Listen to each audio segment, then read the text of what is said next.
좁은 문으로 들어가라. 멸망으로 인도하는 문은 크고 그 길이 넓어 그리로 들어가는 자가 많고 생명으로 인도하는 문은 좁고 길이 협착하여 찾는 자가 적음이라. 오늘 정말 날씨가 좋더라고요. 그런데 오늘 이곳에 모인 우리 청년 지체들을 보니까 너무 감사한 게 정말 유혹이 있었겠다 싶어요. 제가 청년 때 오늘 같은 날 어떻게 했었겠나. 근데 여러분, 하나님의 전에 나와서 예배 드리는 것을 사모하시는 여러분들을 축복합니다. 여러분, 날씨 좋은 날은 많습니다. 그러나 여러분, 우리가 마지막 때에 하나님께 예배 드릴 기회는 우리가 그리 많지 않을 수 있겠다는 생각이 있습니다. 여러분, 늘 우리가 깨어 기도하고 예배하는 일에 좀 힘썼으면 좋겠습니다. 최근 지속적으로 기도의 바람이 젊은이 교회 가운데 성령의 바람이 불고 있습니다. 혹시나 이 이야기를 들으면서 정말 불고 있어?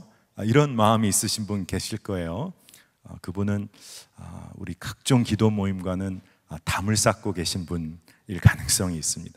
여러분, 젊은이 교회 가운데 성령의 바람이 불고 있을 때 여러분들이 그 자리에 좀 함께 동참하시기를 축복합니다. 최근에 지난주 새벽 기도에 우리 청년들이 많이 나오기를 시작하고 있는데 정말 감사하게 우리 파리 또래 여기 계시죠? 파리 또래? 네, 우리 파리 또래 분들이 자발적으로 새벽 기도 이후에 간식을 섬기시겠다 그런 마음이 부어졌대요. 정말 하나님이 그런 마음은 각 또래에 부어주셨으면 좋겠어요. 파리 또래가 그 마음을 붙잡고요, 그걸 놓칠 수도 있는데 수요일 새벽에 계란 뭐 다 토스트 하는 거 해가지고 그 교회 로비에서 하기는 좀 그러니까 냄새 때문에 바로 로비 밖에다 테이블을 설치하고 저도 기도하고 나와 보니까 거기서 뭐 계란도 붙이고 토스트 만들어서 가는 친구들에게 하나하나 다 챙겨주더라고요. 너무 감사했습니다. 그런데 그 일이 있은 다음에 제가 목요일 날 우리 한 목사님, 부목사님으로부터 이야기를 들었어요. 본인도 본교회 새벽 예배 끝나고 나가다가 그런 일을 본 다음에 저걸 좀 먹게 되지 않을까라는 생각으로 옆을 지나치셨다는 거예요. 근데 아무도 관심 있게 바라봐 주질 않아서 아마 우리 청년들이 너무 청년들에게 관심했던 것 같아요. 근데 목사님이 참 귀하죠. 이게 무슨 선교 기금을 마련하는 건가 보다 해서 돈을 내고 사 먹어야 되나 보다 해서 또 돈을 챙기셔가지고 자연스럽게 그 옆을 한번 다시 지나가셨대요. 근데 우리 지체 중에 한 명이 목사님 안녕하세요 반갑게 인사를 하는데 그리고 급하게 또 토스트를 만들고 있더랍니다. 그래서 그냥 지나가셨대요. 그래서 박 목사님 이게 뭡니까? 저에게 막 항의를 하시는 거예요. 근데 너무나도 귀하게 농담 반 진담 반 얘기하시면서 청년들 너무 귀하다, 기도하고 서로 섬기고 사랑하는 거 귀하다, 이런 말씀 해주셨어요. 여러분, 젊은이 교회 웹분들도 좀 챙겨주시기 바랍니다. 네, 하여튼 간에 이 기도의 바람이 불고 있다는 거예요. 정말 증거 중에 증거는 서로 섬기고 싶고 기도하고 나서 기쁨이 있다는 겁니다. 그런데 제가 지난주에 주중에 새벽 예배 이후에 개인 기도 시간에 기도하고 있는데 저도 모르게 제 마음속에 툭 튀어나오는 기도 한마디가 있었어요. 그것은 뭐냐 하면, 정말 청년들이 요즘 많이 나와 기도합니다. 근데 제 마음에 툭 튀어나오면서 기도한 것은, 주님, 왜 이렇게 청년들 기도시키십니까? 왜 이렇게 강권적으로 우리 청년들 기도시키십니까? 하나님, 우리 청년들 뭐에 쓰시려고 이렇게 기도시키십니까? 그냥 마음에 든 생각인 줄 알았는데 하나님께서 계속 그렇게 묻도록 하셨어요. 그런데 주님이 주시는 강한 마음이, 환난과 고난의 때를 예비할 청년들이 나에게 필요하다, 그런 마음을 주시는데 저는 마음이 너무 애통했습니다. 하나님께서 자신의 삶 위에 기도하고 자신의 삶 안위를 위해서 간절히 기도하는 것 넘어서 나라와 민족 품고 환난과 고난의 때 예비하고 하나님 살아계심 증거할 청년들 필요하다고 하시는데 왜 나의 마음이 이렇게 애통할까? 제가 그렇게 기도했던 것 같아요. 우리 청년들 고생해야 합니까, 하나님? 우리 청년들 고난받아야 합니까? 근데 주님이 주신 마음은 그런 고난과 환난 때문에 애통함이 아니라 환난과 고난을 넉넉히 이기고도 남음이 있는 기쁨을 우리 젊은 세대에게 부어주시겠다는 마음을 강하게 주셨어요. 정말 마지막 때인 것 같습니다. 우리가 기도해야 할 때인데 하나님께서 우리에게 기도할 기회를 주고 계세요. 기도로 예비할 기회를 주고 계십니다. 그리고 하나님이 기도를 시켜주세요. 이게 얼마나 감사한지 모르겠습니다. 세상은 우는 사자와 같이, 세상의 영은 우는 사자와 같이 우리를 삼키려고 합니다. 그런데 이제 우리의 기도를 점검하고 삶을 점검하고 만약에 방향을 되돌이켜야 한다면, 기도하는 가운데 방향을 돌이킬 수 있다면, 그리고 그 기회가 나에게 남아있다면 그것이 은혜 중에 은혜가 아니겠습니까? 우리가 예수님과 좀 동행하는 삶, 말로만 하지 말고 정말로 예수님과 동행하면서 환난과 고난의 때를 넉넉히 통과할 수 있는 우리 청년들이 되길 원합니다. 여러분, 이런 이야기를 들으시면 내가 기도할 상황이 안 된다. 목사님, 제가 기도할 상황이 아직 형편이 아니에요. 아침 일찍 나가야 되고요. 여러 가지 이유를 떠올리시는 분들이 계실 거예요. 여러분, 기도할 모든 상황이 돼서 기도하는 것이 결코 아니에요. 여러분, 기도하였더니 상황이 바뀌고 기도하였더니 주님이 일하심이 보이게 되는 겁니다. 여러분, 아멘입니까? 여러분, 우리가 기도하면 기도하였더니 하나님이 일하고 계심을 우리가 보게 되는 거예요. 우리 한 걸음 좀 내디뎠으면 좋겠습니다. 제가 신학교 다니고 신학대학원 다닐 때 아직도 신학교 채플에서 들었던 설교 중에 강하게 남아있는 메시지 하나가 있습니다. 참 이게 은혜 중에 은혜가, 많은 목사님들이나 강사분들이 신학교 와서 설교하실 때 늘 하시는 말씀이 있어요. 설교하기 가장 어려운 곳이 두 군데가 있는데, 하나는 신학교에서 설교하기가 어렵고, 정말 신학생들이 믿음이 많아야 할 텐데 신학생들이 너무나 비판적으로 바라보면서 예배드릴 때도 있다 보니까 신학생들 놓고 설교하기 어렵고, 또 목회자, 실제 현장에서 목회하는 목회자들 놓고 설교하기 어렵다 하는 말씀을 하세요.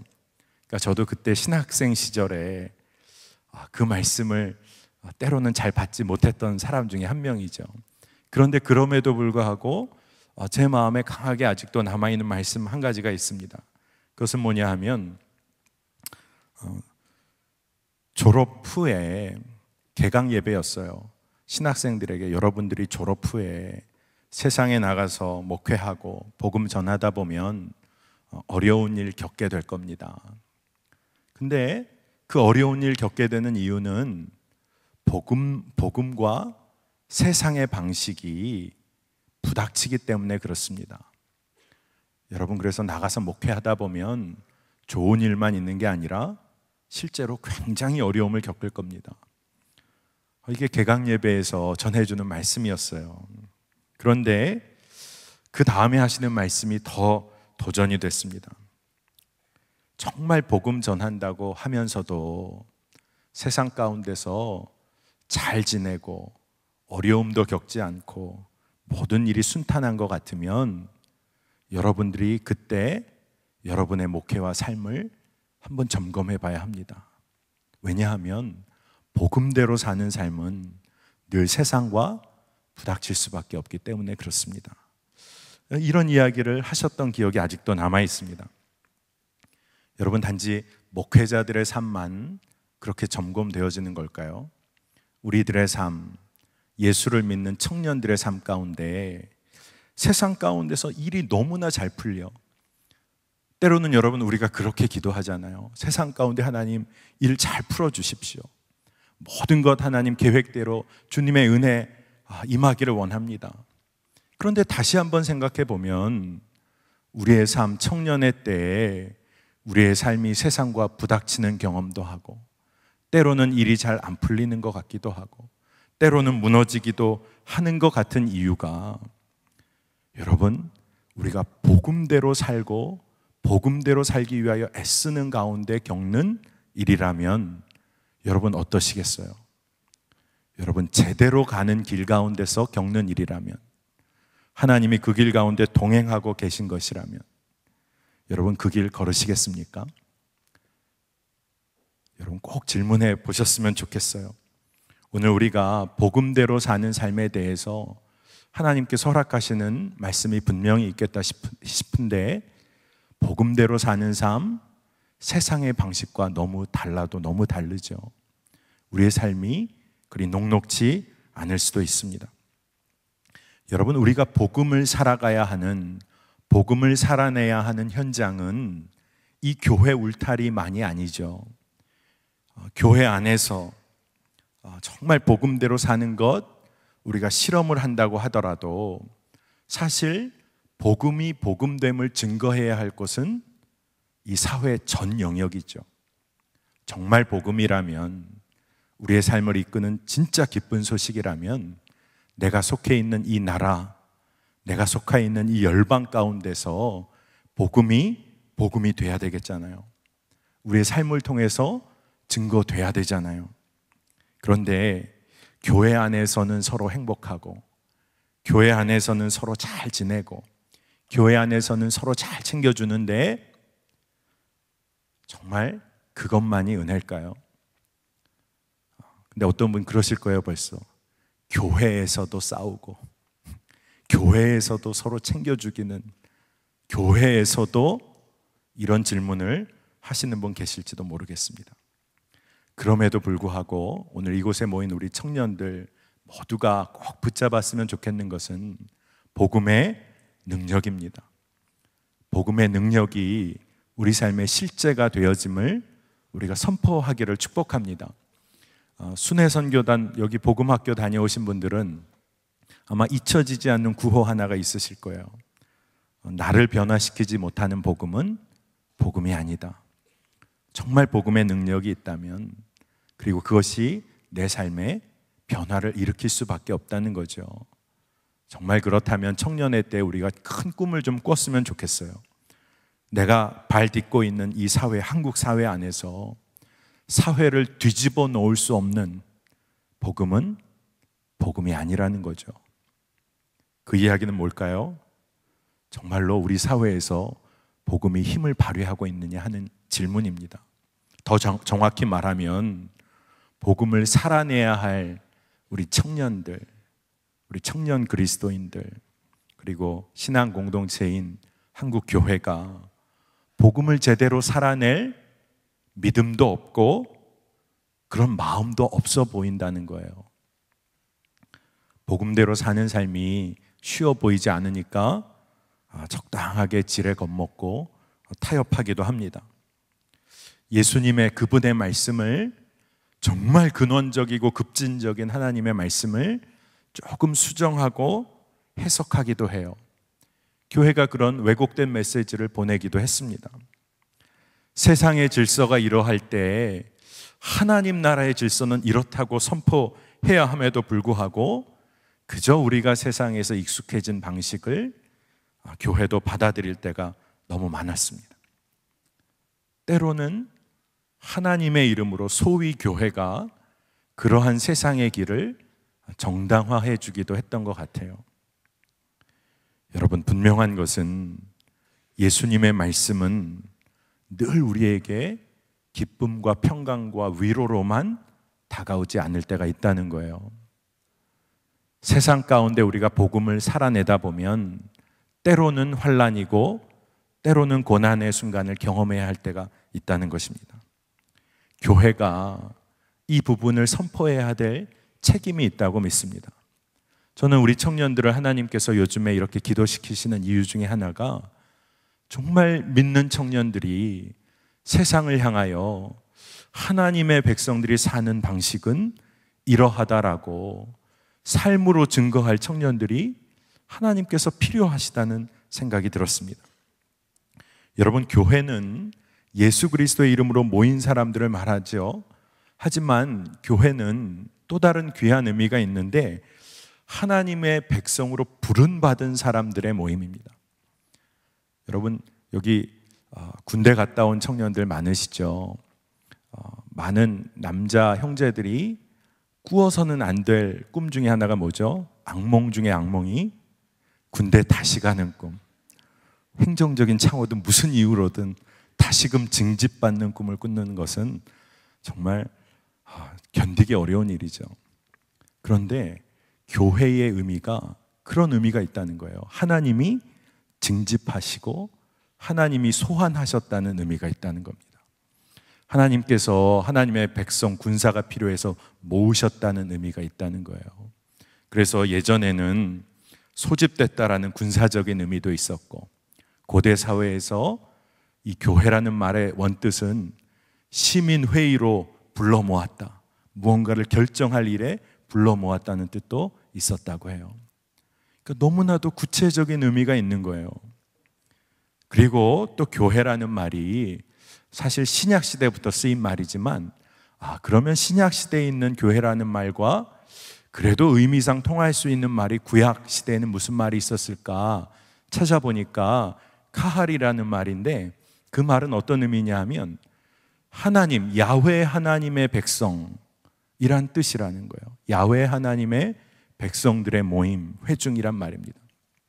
그런데 중요한 의미는 뭐냐 하면 그 당시 이스라엘 백성들을 말하는 것임에도 불구하고 이 카할이란 말은 민족적인 모임을 결코 말하지 않고 하나님의 백성이라는 넓은 의미를 사용했다는 거예요. 왜 그랬을까? 교회는 하나님의 사명을 가지고 소집되어진 사람들인데 그 사람들 가운데는 차별이 없고 구별이 없고 오로지 하나님의 사명 붙잡고 모인 사람들, 교회라는 거예요. 근데 그때 그 사람들, 교회로 모인 사람들이 구약시대에는 어떤 사람들입니까?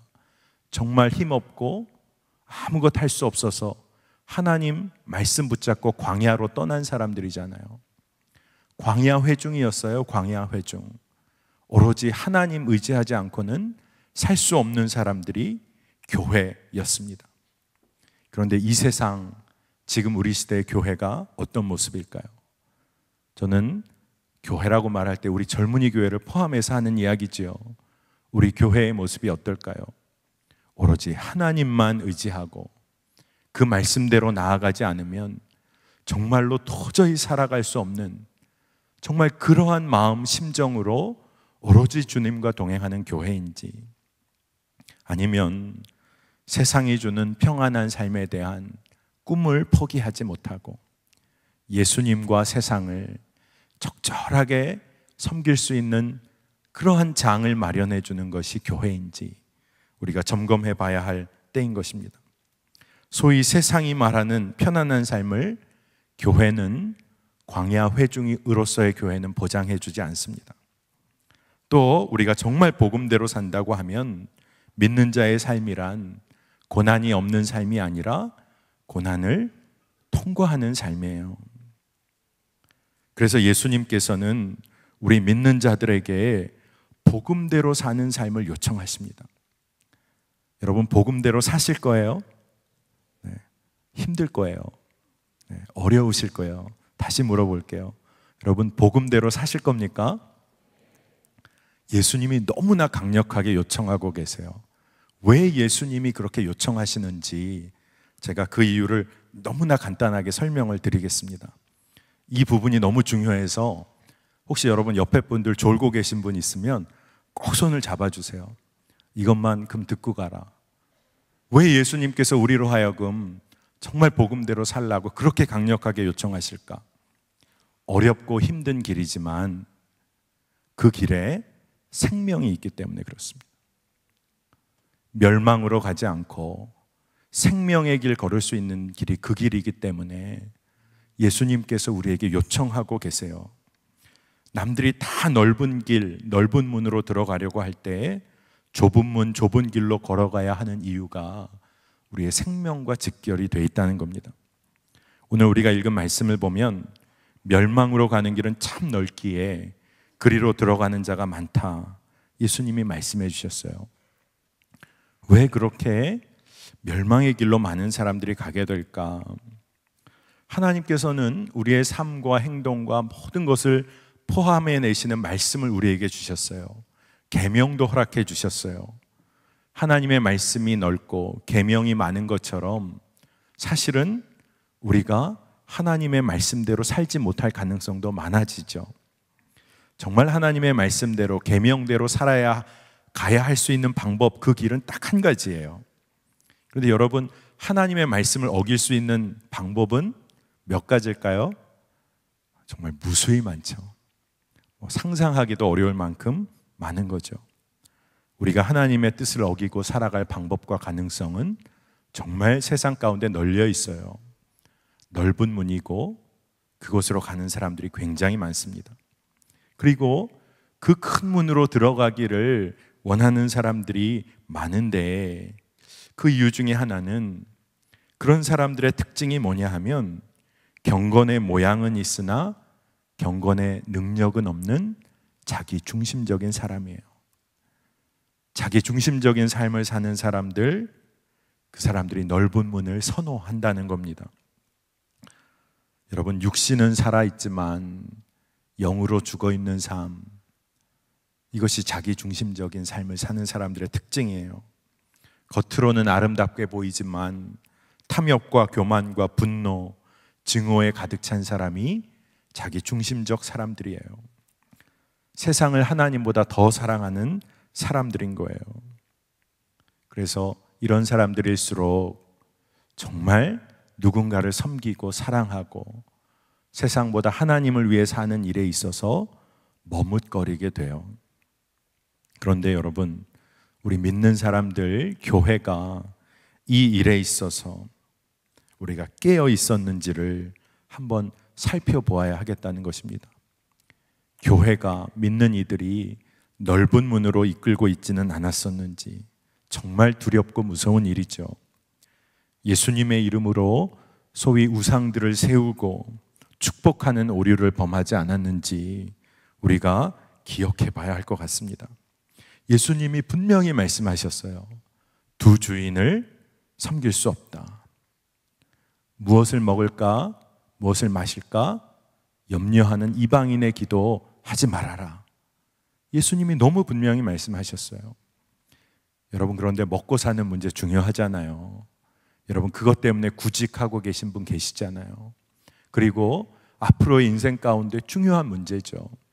그런데 예수님이 먹고 마시는 문제를 중요하지 않다라고 말씀하신 적이 없어요. 예수님이 먹이시고 예수님이 마시게 하셨어요. 예수님의 초점은 뭐냐 하면 먹고 마시는 문제를 놓고 기도할 때 염려함으로 기도하는 이방인의 기도를 하지 말라는 거예요. 먹고 마시는 문제가 여러분을 염려와 두려움에 빠지게 하지 말라는 거예요. 하나님을 신뢰함으로 먹고 마시는 문제 놓고 기도하라는 거예요. 여러분, 지난주에도 제가 설교할 때 그 이야기를 잠깐 했던 것 같아요. 아이가 맨날 식사 때마다 엄마에게 오늘 엄마 나 밥 줄 거야? 라고 묻기 시작하면 하루 정도는 알겠는데 엄마 오늘 아침 밥 줄 거지? 막 너무 애타는 마음으로 계속해서 말한다고 하면 아이를 잘 이렇게 위로해서 병원에 데려가야 할런지도 몰라요. 아이가 그렇게 먹는 거에 대해서 염려하고 두려워하니까.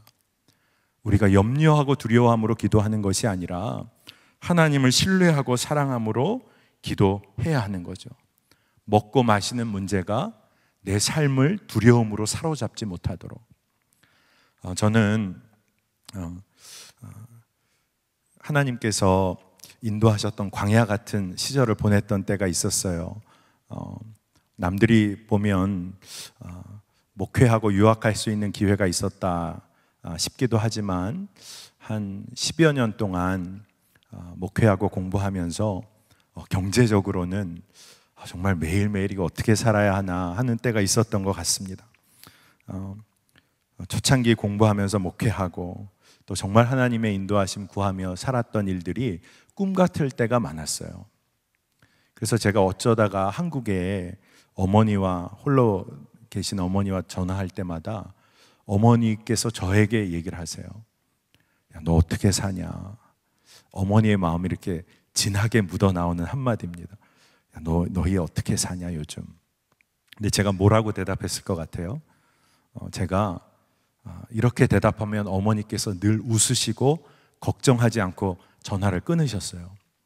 제가 뭘 그렇게 엄마 걱정하세요? 저 만나와 메추라기로 삽니다. 그럼 어머니가 막 웃으시고 끊으셨어요. 근데 그 이유는 뭐냐 하면 저희 어머님이 저희 큰 누님이 고3 때 제가 초등학교 1학년, 제가 누나가 3명이거든요. 그러니까 자녀 4명을 아버님이 목회하시다가 다 두고 먼저 하늘나라 가셨는데 저희 어머님이 사남매를 키우시면서 저희한테 늘 하시던 말씀이 있었어요. 너희들 걱정하지 마라. 우리 만나와 메추라기로 하나님이 먹여주시니까 우린 걱정하지 않고 정말 하나님 붙잡고 산다. 맨날 그 말씀을 하셨던 기억이 저에게 있어요. 그래서 어머님이 그렇게 물어보실 때 제가 그 대답을 합니다. 무슨 걱정하세요? 만나와 메추라기로 먹고 살죠. 근데 어머님이 그때 정말 편안하게 웃으시고 전화 끊으셨던 기억이 있어요. 근데 사실은 그렇게 대답하고도 힘든 건 힘든 거죠. 정말 어떻게 살아야 할까 할 때가 있었죠. 그런데 제가 그 이야기를 다 하진 않겠습니다. 근데 제가 그 기회를 통해서 배운 거 한 가지가 있어요. 그것은 뭐냐 하면 하나님은 넉넉한 삶을 풍성하게 채워주시고 목회자에게 막 엄청난 축복을, 재정적 축복을 주시지는 않았어요. 그런데 한 번도 재정으로 인하여 부끄러움을 당하게는 하지 않으시더라고요. 그리고 하나님께서 정말 하나님을 의지하며 매일매일 공급해 주신 하나님을 경험하게 하시더라고요. 그래서 제가 한 가지 분명히 배운 것이 있습니다. 먹고 사는 문제가 내 삶을 지배하지 못하게 해야겠다. 먹고 사는 문제가 내 삶의 주인 노릇하지 못하도록 해야겠다. 내가 먹고 사는 문제 때문에 하나님께 하나님을 신뢰함으로 기도할지언정, 내가 하나님과의 관계가 더 깊어지는 기회로 삼을지언정 그 문제가 나를 지배하지 못하게 해야겠다. 이게 너무나 중요한 가르침이었고 경험이었어요. 여러분, 교회가 때로는 하나님의 메시지가 왜곡되어서 정말 한번 잘 살아보라는 메시지를 전할 때가 있어요. 그리고 거꾸로 그 메시지의 이면을 파고 들어가 보면 먹고 사는 문제 붙들고 살라고 때로는 이야기할 때도 있어요. 하지만 여러분 꼭 기억하시길 바랍니다. 하나님께서는 우리로 하여금 좁은 길 걸으라고 하고 계세요. 복음대로 살라고 하세요. 세상과 부닥칠지언정 하나님 끝까지 붙잡으라고 말씀하고 계십니다. 여러분 음식 좋아하시는 분 계신가요? 네. 음식 싫어하시는 분 혹시 계세요? 네, 음식 다 좋아하실 줄 믿습니다. 근데 어저께 제가 이야기를 들으니까 어제 우리 대표님께서 상견례 하셨다고 그러더라고요. 네, 축복합니다. 좋으셨죠? 네. 근데 여러분 상견례, 예를 들어서 상견례 때 처음 뵙는 이런 부모님들 만나서 식사하실 때 어떻게 식사하시는 게 좋을까요? 형제들은 어떻게 먹는 게 좋을까요? 깨작거리면서 이거 내가 좋아하는 반찬이라고 집중적으로 먹는다든가 굉장히 문제를 일으킬 수 있어요. 부모님 세대에서는 그거 굉장히 안 좋게 보실 수 있죠. 우리들 세대에서는 저까지 포함 안 하더라도 여러분 세대에서는 정말 이 사람은 주관이 있는 사람이다. 자기 기호와 취향이 굉장히 분명하구나. 그렇게 좋게 볼 수도 있을지 모르지만 그렇지 않죠. 또 자매들이 식사할 때 아직까지는 한국적 문화에서 너무 복스럽게 먹는 건 좋아요. 근데 너무 복스럽게 먹어. 그러면 또 한쪽 다른 쪽 부모님들이 걱정하시기도 하죠. 살림을 할 수 있을까? 손이 너무 커 보이고 여러 가지 이유가 있을 수 있습니다. 근데 여러분 누군가가 건강하고 복스럽게 먹는 걸 보는 것은 주변 사람들에게 기쁨이 돼요. 그런데 여러분, 누군가가 개걸스럽게 먹는 모습을 보면 어떠세요? 막 침을 튀어가면서 뭐 정말 전투적으로 먹는 그런 사람들을 보면 마음이 좀 어렵습니다. 심지어는 내가 좋아하지 않는 음식을 개걸스럽게 먹더라도 그것도 어려워 보일 때가 있어요. 근데 여러분, 복스럽게 먹는 것과 개걸스럽게 먹는 것의 차이가 뭘까요? 어떨 때는 백지장 하나 차이일 수도 있어요.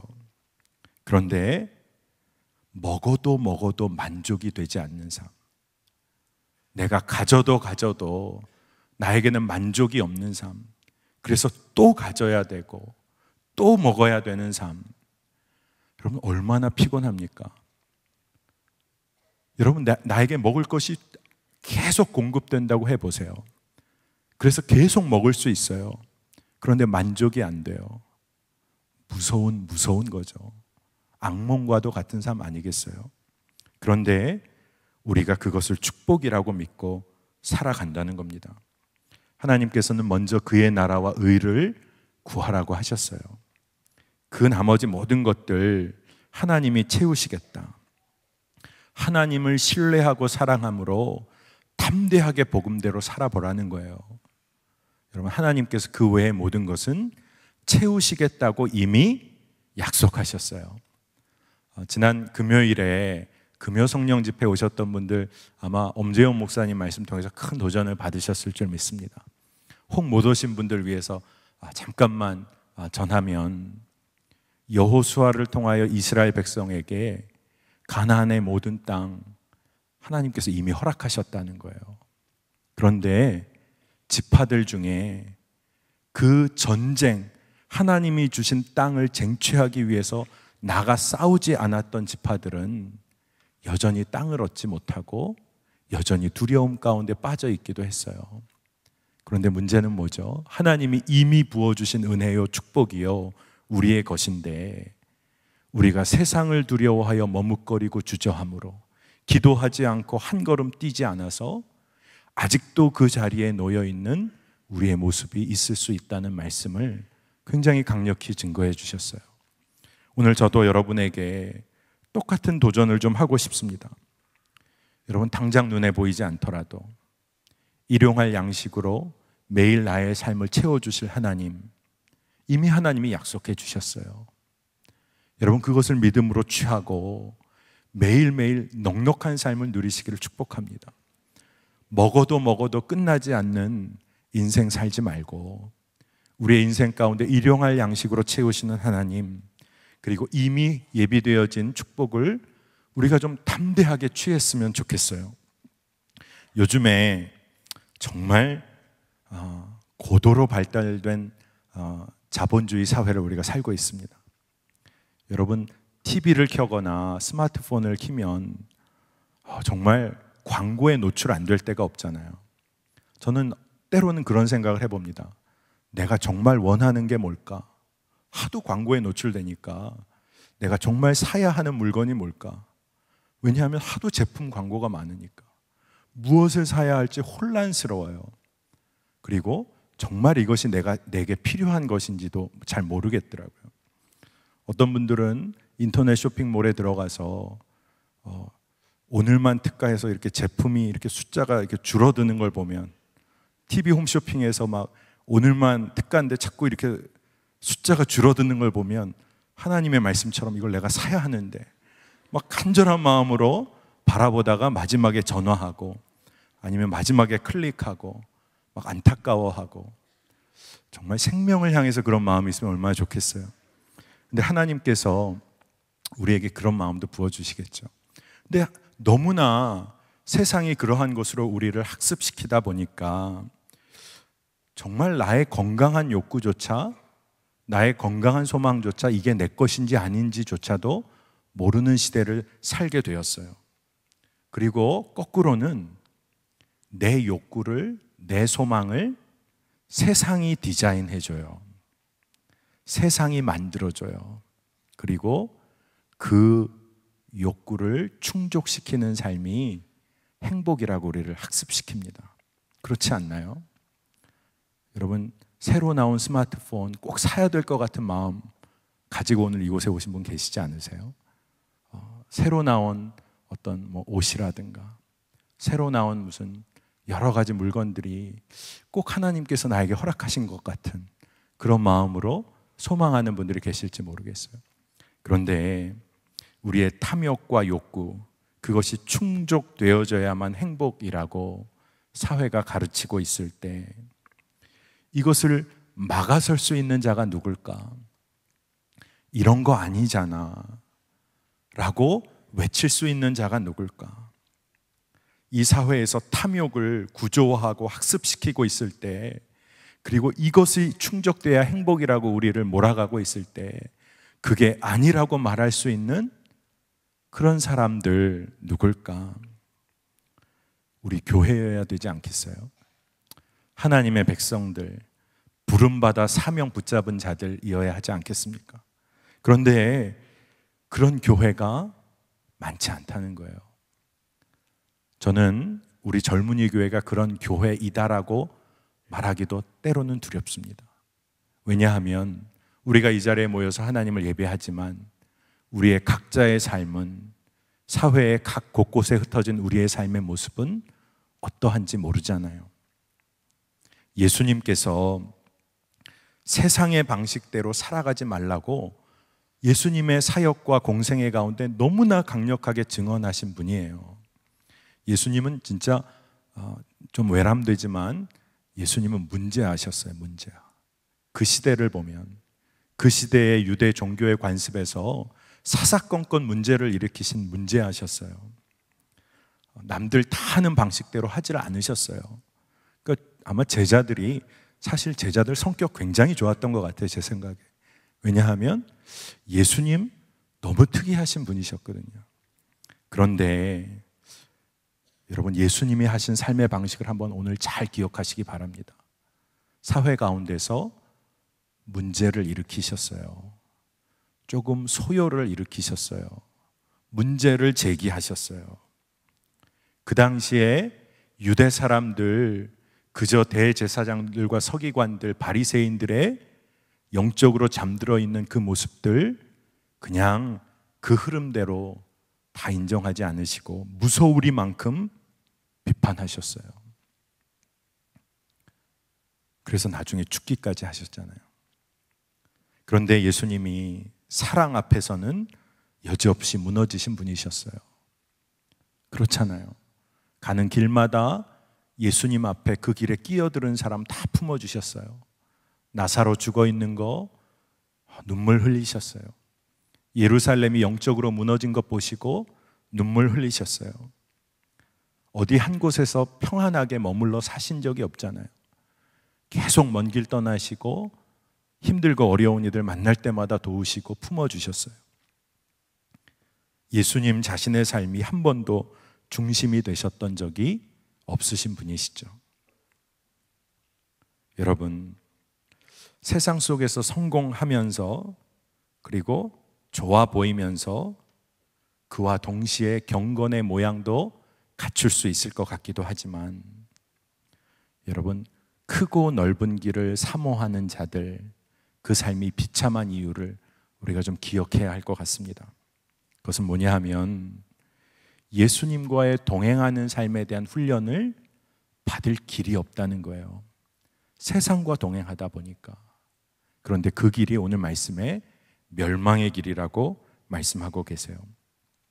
예수님께서 생명의 길, 생명의 문, 그 특징을 말씀해 주셨어요. 뭐냐 하면 작고 좁다라고 말씀하셨어요. 여러분, 운동 열심히 하시기 바랍니다. 문이 작습니다. 좁습니다. 그런데 이 작고 좁은 길, 이 작고 좁은 길은 거듭나서 심령이 변화되고 삶의 전적인 변화를 받은 자, 그리고 구원받은 자로서의 마땅한 삶을 사는 자들이 들어가 걸을 수 있는 길이에요. 그러면 우리 젊은이 교회만 해도 1000여 명이 넘는 사람들이 걸어야 할 텐데, 말씀에서는 이 길을 걷는 사람들이 너무나 적다라고 말씀하고 계세요. 여러분, 왜 그렇게 적을까요? 아마 힘들고 어려우니까 적을까요? 물론 그런 면이 있을런지 모르겠어요. 그런데 문제가 뭐냐 하면요, 생명의 길로 가는 사람들이 적고 멸망의 길로 가는 사람들이 많은 이유가 있어요.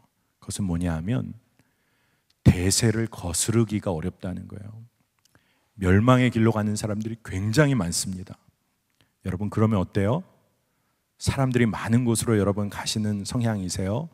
아니면 나는 나의 길을 간다, 나는 정말로 나의 길을 간다 하시는 입장이세요?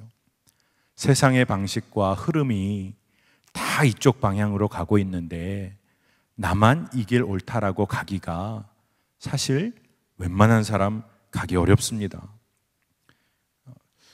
요즘에 저는 한 번도 못 입어본 옷이 있어요. 그것은 뭐냐 하면 요즘 여러분들 많이 입으시는 것 같아요. 스키니진. 네. 저는 한 번도 입어본 적이 없습니다. 살 생각도 하지 못했고 그런 옷에 대한 개념 자체가 없는 사람이에요. 그런데 제가 지금 집에 가지고 있는 오래된 청바지가 몇 벌씩 있죠. 근데 제 처가 그거 어떻게 입고 다니기 좀 어렵지 않냐, 스타일이 너무 오래된 거다, 이런 얘기를 합니다.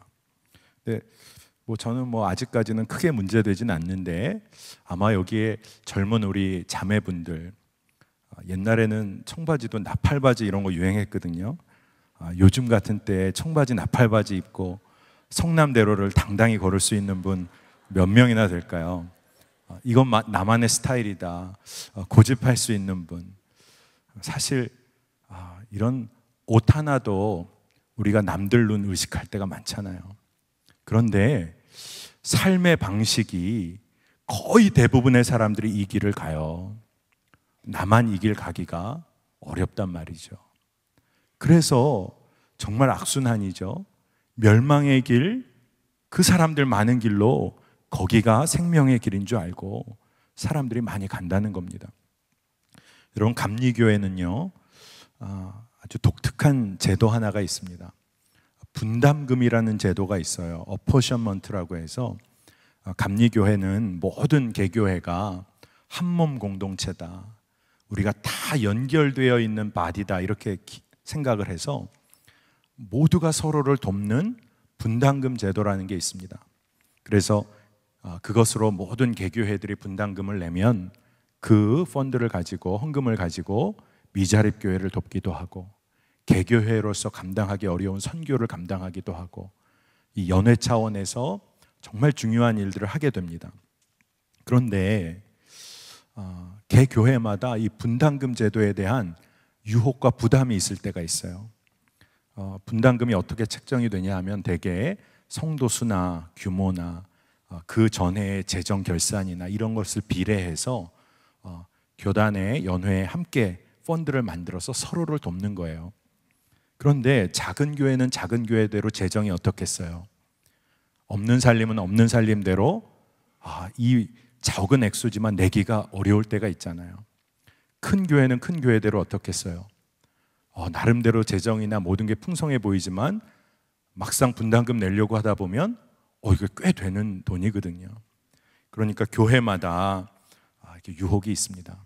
감사하게도 선한목자 교회, 또 선한목자 젊은이 교회는 분담금 잘 내는 교회로 유명합니다. 여러분, 그 교회 일원들이세요. 근데 제가 전에 목회하던 교회에서도 초기에 몇몇 성도님들이 그 분담금 내지 않으면 교육관 건축하는 데도 쓸 수 있고, 우리 교회 성도들 어려운 사람들도 도울 수 있고, 다른 교회들 중에도 분담금 내지 않는 교회들도 꽤 있는 것 같은데 꼭 우리 교회에 내야 합니까? 요번 해만 좀 안 내면 안 됩니까?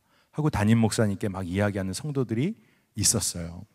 근데 그 당시에 제가 섬기던 교회 담임 목사님이 굉장히 분명하게 선을 그었습니다. 뭐라고 말씀하시냐면, 다른 교회들이 다 안 한다고 그렇게 그저 따라하는 교회가 돼야겠습니까? 아니면 다른 교회들은 다 안 하더라도 옳은 일 옳은 길이라면 본이 될 수 있는 교회가 돼야겠습니까? 우리 교회 다 냅니다. 우리 교회는 이 분담금 다 냅니다. 어려운 사람들 도와야 하지 않겠습니까? 어려운 교회 세워야 되지 않겠습니까? 그러고 보니까 그렇더라고요. 교회 안에 어려운 이들 돕는 거, 교회 안에 교육관을 지어내는 거, 그 기본 중에 기본이잖아요. 성도들이 교회 안에 어려운 성도들을 돕는 것은 너무나 자연스러운 삶의 방식이어야 하고, 눈에 보이지 않는 이들까지도 도울 수 있다면 그것은 축복이고 은혜잖아요. 여러분, 실제 삶에서 대세를 거스르기가 너무너무 어려운 게 사실이에요. 그래서 하나님께서 우리에게 믿음을 더하여 주시는 거죠. 그리고 또 하나, 우리가 넓은 문, 넓은 길로 자꾸 가고 싶어 하는 이유가 또 하나가 있다라고 우리 감리교회 창시자인 웨슬리 목사님이 말씀하신 부분이 있어요. 너무 속 시원하게 말씀하셔서 제가 그 설교의 한 부분을 여러분에게 그대로 한번 읽어드릴게요. 웨슬리 목사님이 뭐라고 얘기하셨냐 하면, 이러한 세상의 대세를 변호하는 사람들이 누구냐, 여기에 대해서 얘기를 하세요. 거칠고 교육받지 못한 자들이 아니라 오히려 예의 바르고 교양이 있고 신사적이며 지혜 있고 세상 물정도 알고 학식도 있고 박학하고 이성적이고 변론에 능한 사람들이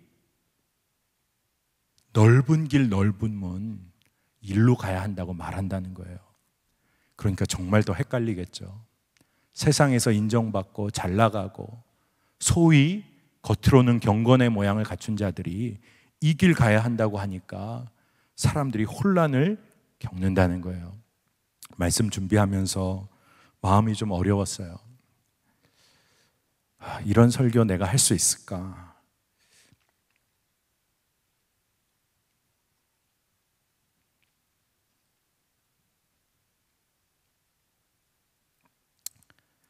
한국교회, 정말 영향력 있는 교회들 이런 변론에 참여하지 않았었던가? 목회자로 거기에 나도 동조하지 않았었나? 그런 생각이 들었어요. 그런데 오늘 담대하게 여러분과 말씀을 나누는 이유는, 우리가 가야 할 길은 생명의 길 하나밖에 없기 때문에 그래요. 우리가 지금 좁은 길을 걸어야 할까? 넓은 길을 택해 가야 할까? 선택의 위치에 우리는 놓여 있지를 않아요.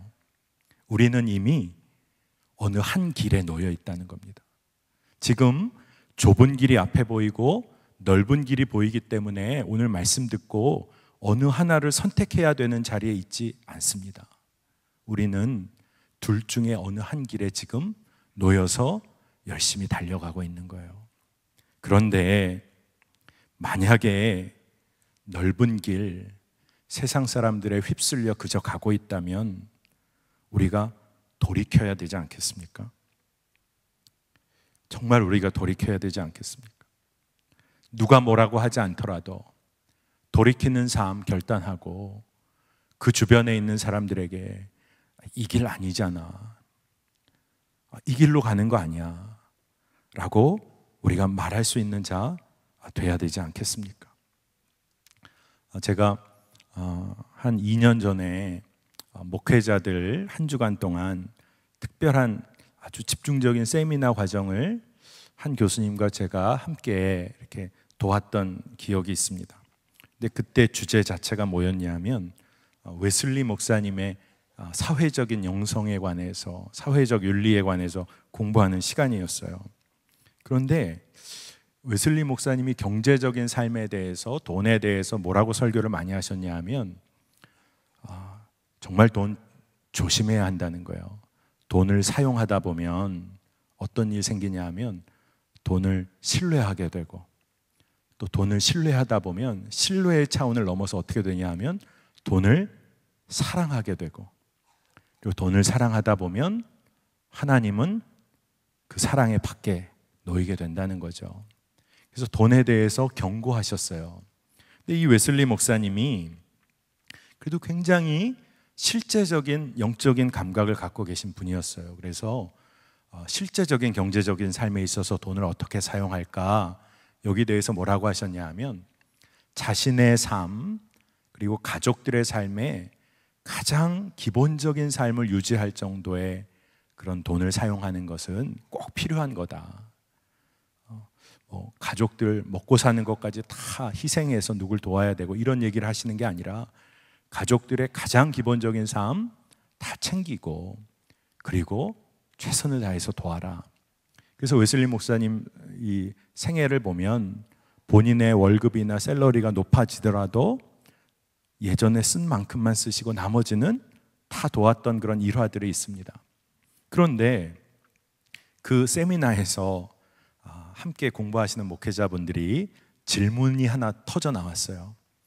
우리가 다 개교회를 담임하는 목회자들인데 그러면 우리의 가장 기본적인 삶의 수준이 요즘 현대사회에서는 뭐라고 해야 될까? 내가 한 교회를 담임하고 있는데 가장 기본적인 삶을 어느 수준 정도로 정의할 수 있을까? 갑론을박이 펼쳐졌어요.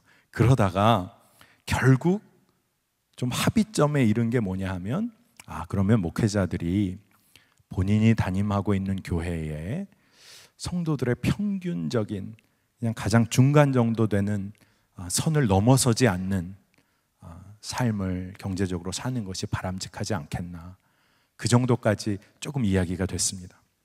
그런데 그것도 참 귀한 일이었어요. 그런데 제가 나중에 문득 그런 생각을 했습니다. 왜 많은 목회자들에게 가장 기본적인 삶이라는 질문이 관심을 끌었을까? 제 개인적인 답이에요. 결론이에요. 그건 뭐냐 하면 그렇게 많은 기회에 이런 질문에 대해서 고민하지 않았기 때문에, 때로는 한 번도 내가 가장 기본적이고 단순하게 살아갈 수 있는 삶의 규모가 어떠할까를 한 번도 고민해보지 않았기 때문이 아닐까. 내가 고민했던 것은 보다 더 많은 거, 보다 더 풍족한 거, 보다 큰 교회 꿈꿨기 때문은 아닐까. 단 한 번도 예수님 그저 바라보고 단순하게 사는 삶에 대해서 그림을 한 번도 그려본 적이 없기 때문은 아닐까. 그렇게 저에게 한번 물어보게 되었습니다.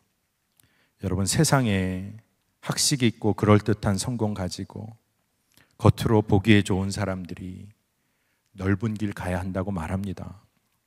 여러분, 그런데 그 모든 것 거스를 수 있는 믿음의 실험을 할 수 있는 때가 저는 청년의 때인 것 같아요. 제가 늘 얘기하잖아요. 청년의 때가 어떻게 지나가요? 훅 지나갑니다.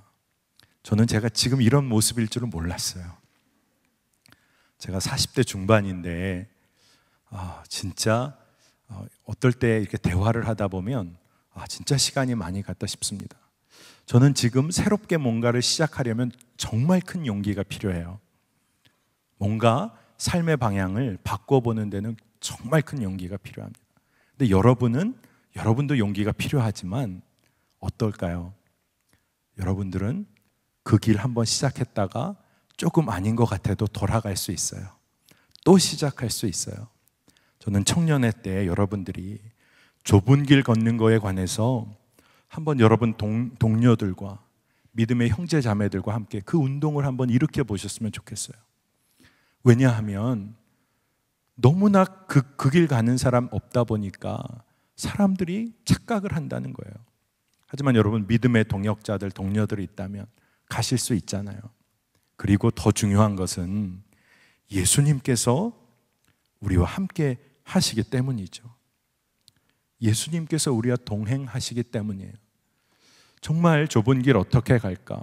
복음대로 어떻게 살까? 복음의 말씀대로 사는 것 너무나 어려운 것 같은데, 근데 예수님께서는 기도할 때마다 나와 함께 동행하면 되지 않겠니? 좁고 협착한 길이라도, 아무도 가지 않으려는 길일지라도 나와 함께 가면 되지 않겠니? 그렇게 말씀해 주고 계세요. 여러분, 어린아이들이 정말 재미있는 데 가고 싶어 하잖아요. 어린아이일수록 정말 좋은 거, 재밌는 거, 맛있는 거 눈이 확확 돌아가죠. 그런데 어린아이일수록 낯선 사람이 그런데 데려가고 먹을 거 사준다고 하면 절대 안 갑니다. 엄마 아빠가 가느냐가 그래도 굉장히 중요한 이유가 돼요. 그런데 여러분 어떠세요? 클수록 어떻죠? 여러분의 청소년기를 생각해 보세요. 엄마 아빠가 가지 않는 곳이 정말 천국이죠. 엄마 아빠가 어디로 가느냐를 보고 여러분의 발걸음을 정하잖아요. 우리가 클수록 우리의 생각이 분명해질수록 내가 원하는 길을 가고 싶어 해요.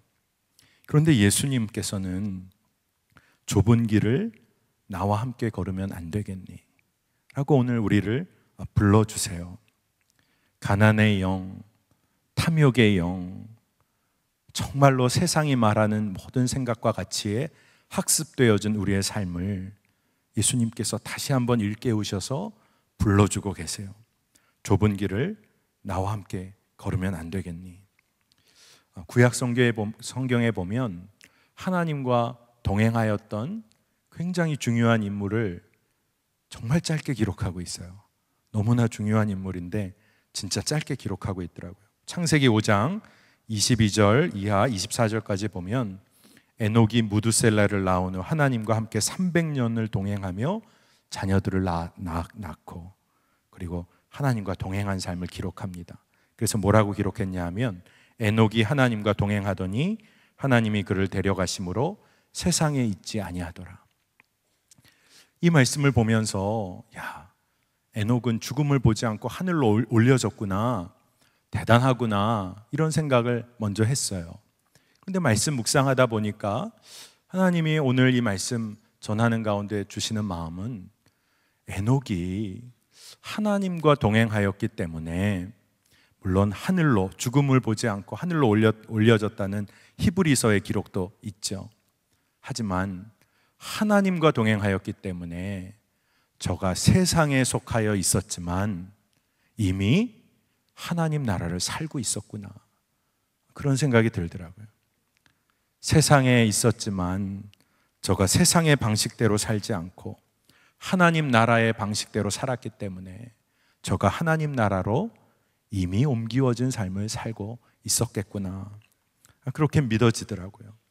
여러분, 매일의 삶이 팍팍할 때가 있잖아요. 무너질 때가 있잖아요. 하지만 에녹의 삶에서 여러분 해답을 좀 얻으시면 좋겠어요. 하나님과 동행하면 이 세상이 아니라 하나님 나라의 질서대로 사는 은혜와 특권을 누리게 된다는 겁니다. 에녹의 삶은요, 사실 예수님 믿고 예수님과 동행하는 구원받은 자의 삶을 예증해 주는 것과도 마찬가지의 말씀인 것 같아요. 예수님이 세상 끝날까지 우리와 함께 하시겠다고 그랬고 고아와 같이 버려두지 않으시겠다고 하셨고 이미 약속해 주셨어요. 우리가 해야 할 길은 그 약속 믿고 한 걸음을 내딛는 겁니다. 여러분, 그 길 꼭 가게 되시기를 원하는데 한 가지는 객기 부리듯이 그래 나 좁은 길 콜 이렇게 하는 게 아니라는 거예요. 제가 그럴까 봐 너무 겁이 나요. 잘 말씀 듣고 오늘 막 그래 까짓거 내가 그 길 간다, 이건 절대로 하나님이 원하시는 초대가 아니에요. 여러분, 좁은 길 간다는 게 뭘까요? 내 삶의 방식과 내 삶의 원리가 지속적으로 하나님을 향한다는 거죠. 예수님을 향하여 내 삶의 방식이 이제는 변하지 않고 나아간다는 거예요. 세상 사람들이 뭐라고 해도, 이 길이 맞다고 해도 내가 지속적으로 이 길을 가는 거예요. 여러분 어떤 길 가고 있는지 확인할, 점검할 수 있는 방법 하나를 웨슬리 목사님 말로 알려드릴게요. 가난한 심령을 가지지 않고 세상의 부자나 지식인 등 많은 사람들이 미쳤다고 나를 보는 나의 마음 깊은 신앙을 내가 가지지 못했다면, 이런 말을 하세요. 정말 충격적이죠. 세상 사람들이 야, 너 좀 이상한 것 같아, 너 미친 거 아니야? 라는 말 한 번도 안 들어봤다면 한번 점검해 보라는 거예요. 세상으로부터 구별되고 조롱받은 기억이 한 번도 없다. 문제라는 거예요. 여러분, 왕따 당하라는 얘기가 아니라 복음대로 사는 삶의 경험을, 감각을 여러분 갖고 있는지 한번 점검해 보세요. 오늘 말씀에는 정말 좁은 길 가기 위해서 애쓰라고 말씀하고 계세요. 오늘 말씀은 이렇게 이야기합니다. 생명으로 인도하는 문은 좁고 길이 협착하여 찾는 자가 적은데, 우리에게 뭐라고 말씀하시냐 하면 그 길 걷기를 위해서 애쓰라고 말씀하고 계십니다. 사실은 우리는 이미 예수님과 동행하는 삶을 약속받은 사람이에요.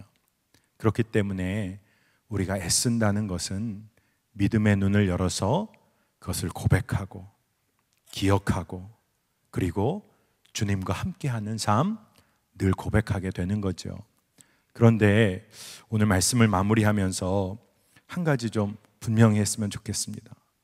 좁은 길 가는 삶, 그 길 다 통과해가지고 고생 직사게 하고 천국 가는 거 아니라 그 좁은 길이 이미 하나님 나라인 거죠.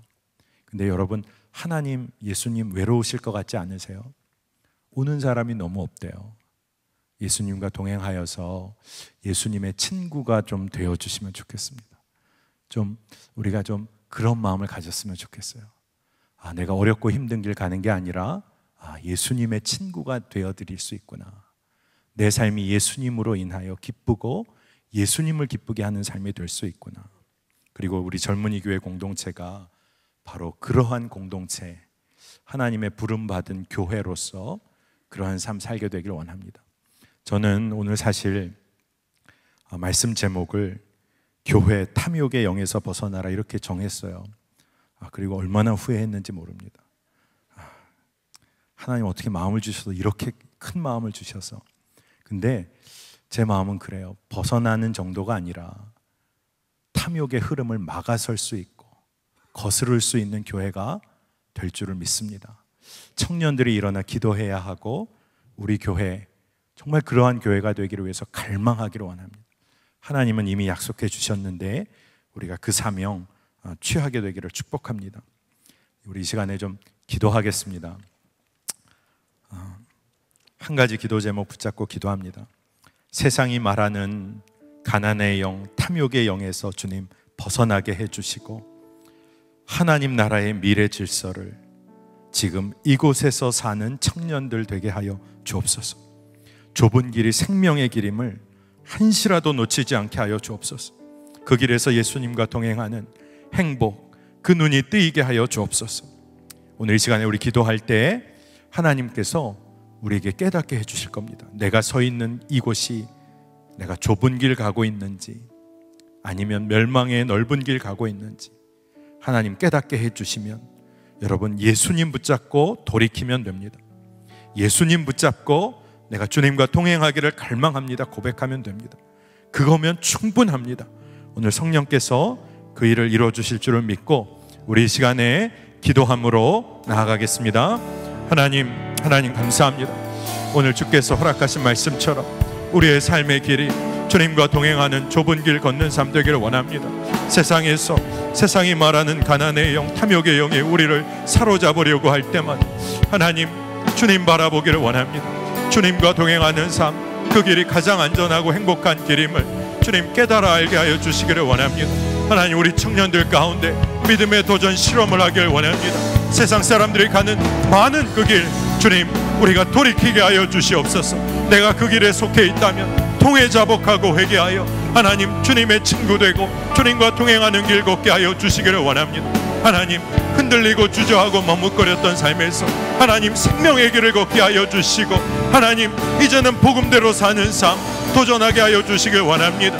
하나님 먹어도 주님이 시험 자족이 안 되고 만족이 안 되는 어리석은 삶 살지 않도록 인도하여 주시고 나의 삶 가운데 주님이 역사하여 주셔서 주님의 증거, 주님의 생명을 선포하는 자 되게 하여 주시옵소서. 청년의 때에 젊은이 교회가 깨어 기도하기를 원합니다. 탐욕의 영에 물든 시대 가운데 하나님, 주님 교회가 회개하여 기도할 때 주님 그 회개의 중심에 서게 하여 주시길 원합니다. 모든 허물과 죄를 우리의 허물과 죄로 품고 기도하는 교회가 일어나기를 원합니다. 한국 교회 가운데 주의 보혈로 덮어주시고 하나님, 회개하고 자복하여 주의 생명을 일으키는 교회들이 불일 듯 일어나게 하여 주시고 청년의 때의 마지막 때를 준비하는 청년들이 일어나게 하여 주시길 원합니다. 환난과 고난의 때를 예비하는 청년들 일어나길 원하오니 주님, 우리를 들어서 주시옵소서. 우리의 기도를 일으켜 주시고 우리를 사용하여 주시옵소서. 주님 감사합니다. 주님 감사합니다. 하나님 감사합니다. 주님께서 친히 우리에게 말씀하여 주시니 감사합니다. 주님, 좁은 길 걷는 것 참 생명의 길임을 알게 하여 주심을 감사합니다. 복음대로 사는 삶, 주저하고 머뭇거리고 세상 기웃거리며 아직까지 살아왔습니다. 하나님, 우리 사랑하는 청년 지체들 가운데 하나님, 지금 내가 서 있는 곳을 분명히 분별하게 하여 주시옵소서. 하나님, 그것만 분명히 깨달았을 때 하나님, 이제 돌이키게 하여 주옵소서. 주님, 주님과 동행하는 삶 이미 약속되어져 있습니다. 하나님, 이제 오로지 주님 의지하여 생명의 역사를 이루는 자로 세워지길 원하고 우리 젊은이 교회 가운데 하나님, 그 일을 분명히 일으키시고 예비시키시는 줄로 믿습니다. 기도에 불길을 일으켜 주심을 감사합니다. 여전히 그 주변을 맴도는 자들 되지 않게 하시고 하나님, 깨어 기도하게 하여 주옵소서. 환난과 고난의 때를 예비하는 청년들이 주님 사랑하는 교회를 통하여 일어나게 하여 주옵소서. 한국 교회 가운데 청년들이 깨어나 기도하게 하여 주옵소서. 성령님과 동행함을 사모하는 불길이 이곳에서 일어날 줄을 믿습니다. 믿음으로 선포하여 나아가는 청년들의 삶을 주님 주장하여 주시고 수많은 사람들이 이 길이 옳은 길이라 우리를 미혹할지라도 예수님과 동행하는 주님 좁고 협착한 길이 주님 생명의 길임을 날마다 선포하는 믿음의 담대함을 허락하여 주옵소서. 주님 감사합니다. 예수님의 이름으로 간절히 기도합니다. 아멘.